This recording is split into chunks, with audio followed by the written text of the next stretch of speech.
más peligroso por hacer activismo con desaparecidos cada semana. Literal, o sea, si están en el tema ambiental lo pueden ver y por qué es tan peligroso y tan complejo el tema ambiental.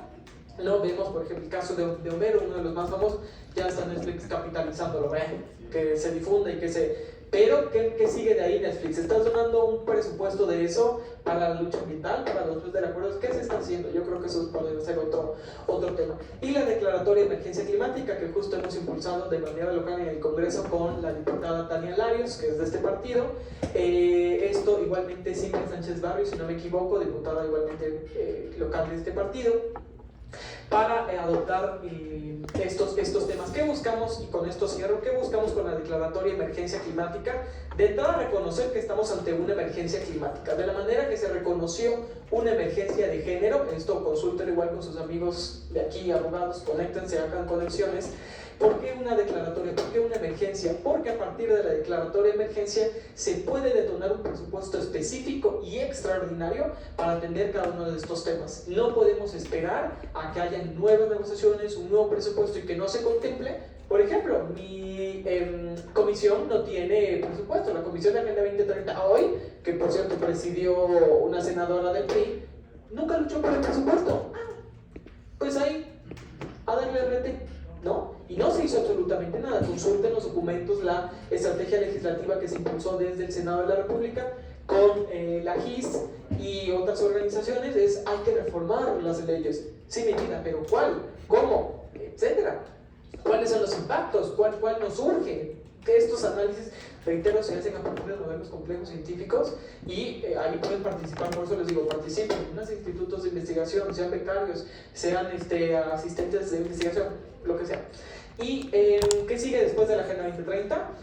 Por ahí tengo el tema de sociología agraria, noté aquí. No va a haber otra agenda, ¿no? De que recuerden, seguramente va a haber otra agenda, la 2040, la 2050, la satánica, la Illuminati, ¿no? Porque de esos son las redes sociales. La realidad es que no va a haber otra agenda, no va a haber el tiempo y no estamos en situación para poder adoptarlo. Yo me adelanto a esto en calidad de experto y me tocará soportar si me equivoco, por ahí del 2030.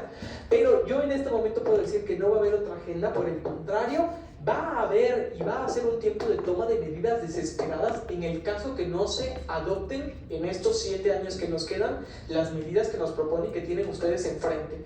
Un ejemplo es la eliminación de los ejidos. Esto es alarmante, ¿no? Y reitero, la sociología agraria, no sé quién la quiera. Vamos a eliminar ejidos. Si no lo actuamos en tema agrario, si no actuamos por los campesinos, si no actuamos por la protección de estas figuras, va a haber una reestructuración social y cultural derivado de un modelo, como lo es el de nuestra sociedad, un modelo machista, clasista, racista, verdaderamente. Entonces, ¿cómo vamos a adoptarlo? Luchando con esto. Si el gobierno ha adoptado, pues yo creo que dentro de esa lucha es donde nosotros como juventudes tenemos que entrar y decir, aquí es donde yo puedo actuar por la Agenda 2030, puedo actuar por los océanos, por la vaquita marina, por la selva, por los activistas, etc. ¿No? El tema de género. Entonces, reitero, regreso al tema de emergencia climática. ¿Por qué declaratoria de emergencia climática? Para tener un presupuesto específico y actuar ante cada uno de estos temas. Propuestas hay muchísimas muy buenas que lamentablemente no pasan. Yo les recomendaría, si quieren conocer buenas propuestas que ya se han presentado en el Congreso local y en la Cámara de Diputados, busquen cuáles fueron desechadas. Esas son las buenas. Ahí están las propuestas buenas, las que no pasan. Esas son las buenas. La aplicación de un nuevo engomado para la circulación en la Ciudad de México, para detener, para limitar cuál es y cómo se mueve uno en la ciudad, esa es una. El cierre y la reestructuración de las vías y accesos principales de nuestra ciudad, esa es otra, etc. Yo les pregunto, ¿qué pasó con la Ley General de Juventudes? ¿Qué pasó con los incentivos a la participación juvenil nacional, el Premio Nacional de Juventudes, los premios estatales? Los quitaron, el INJUVE tuvo una reducción del 60%.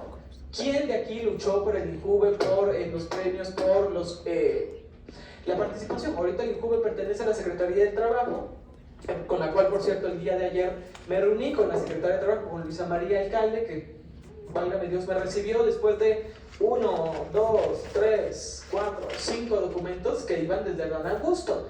Entonces, estos temas ya los tienen, no es que no lo sepan, simplemente no existe la voluntad política y no se logra el acuerdo y no se logra la voluntad política porque nos quedamos esperando que alguien más lo haga o hable por nosotros.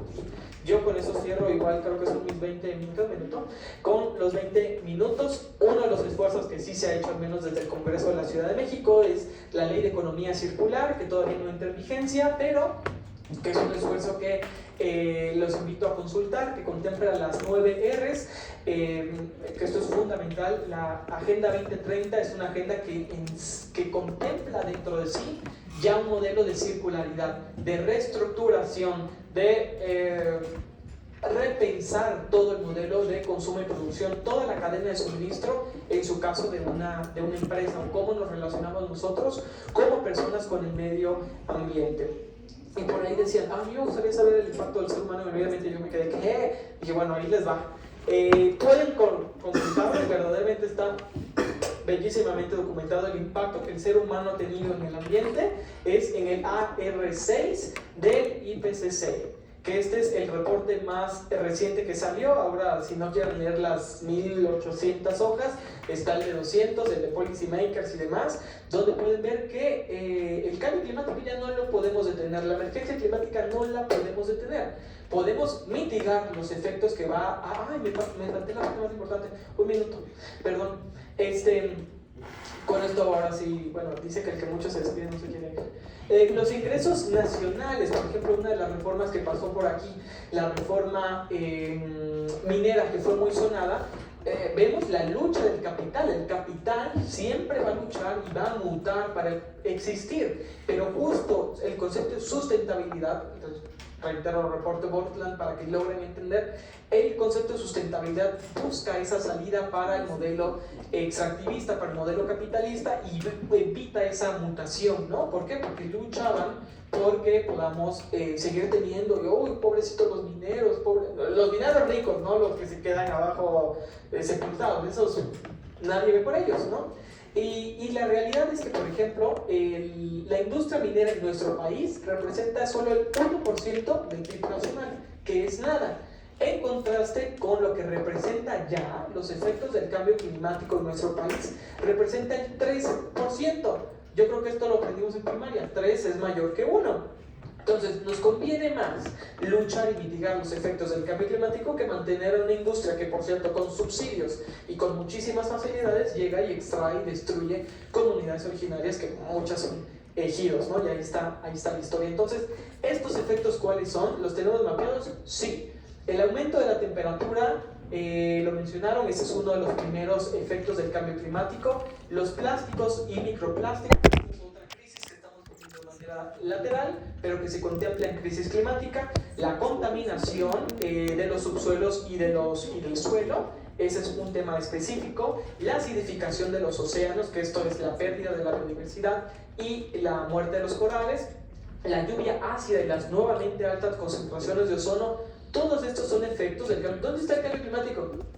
Yo siento calor, no, mi vida, vete a la comunidad del bosque en Tabasco, ve cómo están los desplazados, ve a los basureros, cómo viven las personas, ve y bucea en la Ribera Maya, cómo los bloqueadores y una mala regulación ha permitido que eso agrave la situación de la acidificación de los océanos. ¿Cómo se acidifican los océanos? Porque el agua está más caliente y porque le metemos toneladas de bloqueador solar por los turistas, que de manera inconsciente y por falta de regulación acidificamos todos los corales de esa zona. El tema de las desigualdades, racismo, clasismo, machismo, desacelera la participación económica. Una mala planeación, por ahí hablaban del tema de planeación urbana que está en el ODS 11, que podría dar todo un curso aquí de cómo desmenuzarlos cada uno muy bonito, pero no nos da el tiempo. Pero es el tema de la mala planeación, la organización o nula coordinación genera más desigualdades. Esto lo podemos ver en toda la Ciudad de México. Una mala planeación urbana genera más desigualdad. Y por último, los datos, números, indicadores, todo con acciones específicas, es la única manera en que podremos actuar verdaderamente por la Agenda 2030. Busquen manuales, busquen documentos, si son una organización de la sociedad civil, colectiva, háganse un pequeño manualito, váyanle metiendo mano de cómo pueden ir verdaderamente adoptando a partir de las metas concretas y de los indicadores.